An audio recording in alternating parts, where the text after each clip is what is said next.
creating a Christ-like culture.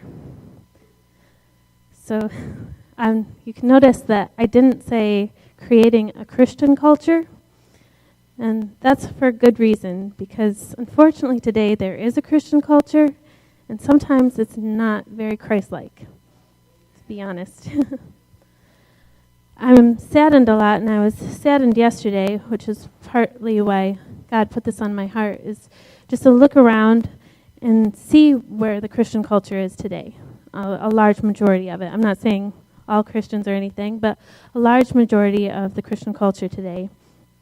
And you see it, it's very apparent, especially on social media. That's just where it comes out the most. It's obviously everywhere, but for some reason on social media, people say things and do things that they would never do in person, and it comes out more. I've seen many Christian artists and celebrities and Christian preachers and stuff just attacked all the time for every little silly thing, from what they're wearing to music that they listen to people that they're hanging out with, just everything. They're attacked for the silliest things. So our Christian culture today has become an attack culture. So that's why we need to change that. We need to create a Christ-like culture and not just this Christian culture that's out there telling everybody what they should and shouldn't be doing all the time. And I'm not here to point out and say how everything is horrible and all that. I'm here to encourage you that we can change this, that we can be the change, that we don't have to stay here. We don't have to put up with this culture that's around us, but we can start to change it. So we've been looking at, obviously, in church, studying 1. So this kind of goes a little bit along with that. And we've been looking at Ephesians 4. And Ephesians 4 is really a great chapter when we look at this, when we look at how do we create a Christ-like culture. In verses 1 to 4, it says, "Therefore, I, a prisoner for serving the Lord, beg you to lead a life worthy of your calling. For you have been called by God. Always be humble and gentle. Be patient with each other, making allowance for each other's faults because of your love. Make every effort to keep yourselves united in the Spirit, binding yourselves together with peace.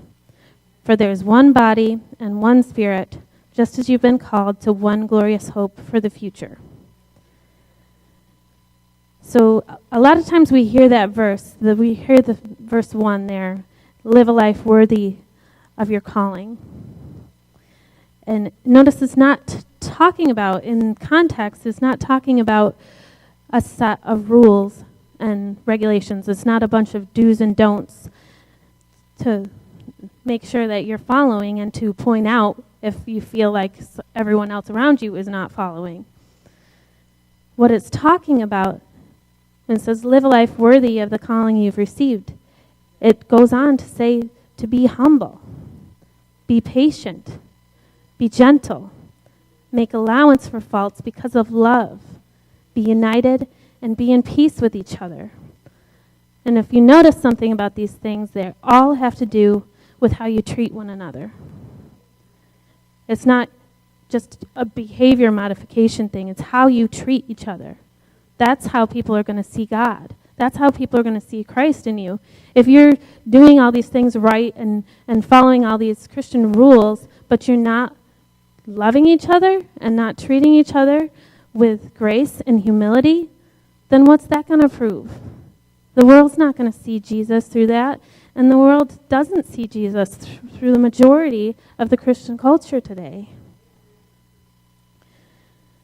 So if you go around attacking each other and finding faults, do you think that's really living a life worthy of our calling?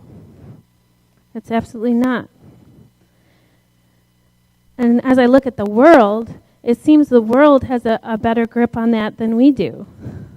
The world goes around supporting and celebrating each other more than Christians do. And that is backwards. We should be the greatest examples of love that the world sees, because that's what Christ was.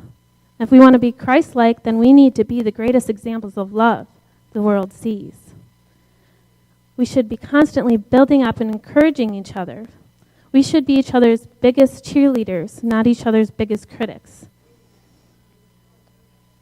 And we shouldn't be waiting for someone to slip up so we can point it out. In verse 29 of Ephesians 4, it says, "Let everything you say be good and helpful, so that your words will be an encouragement to those who hear them." So when you speak something, think to yourself, is this good and helpful? Now, I'm not saying that we should encourage and celebrate sin. We shouldn't do that. But that's not good or helpful or loving either. So we have to think, is this good or helpful? It's not helpful to encourage sin.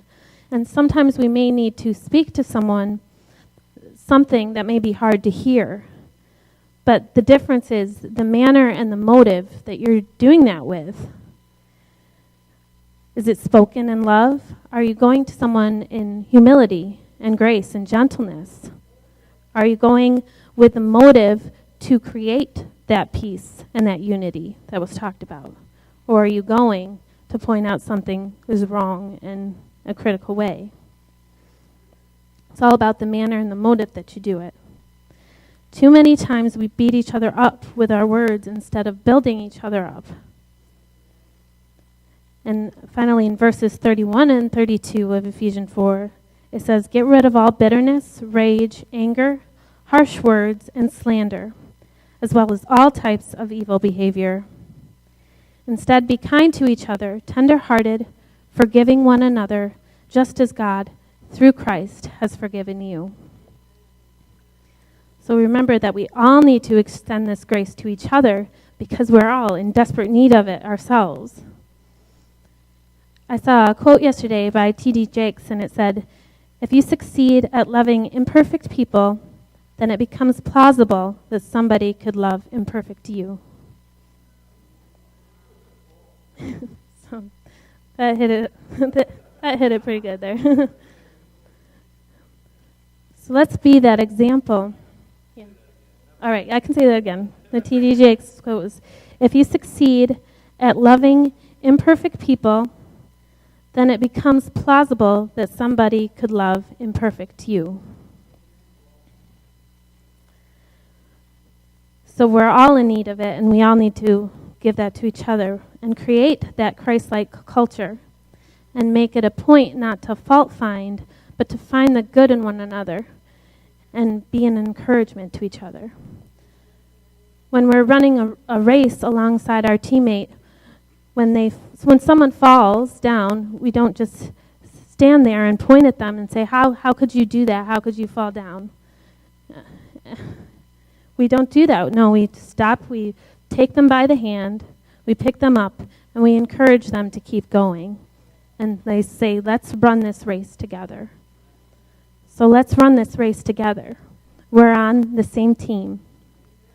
So, go team. That's all.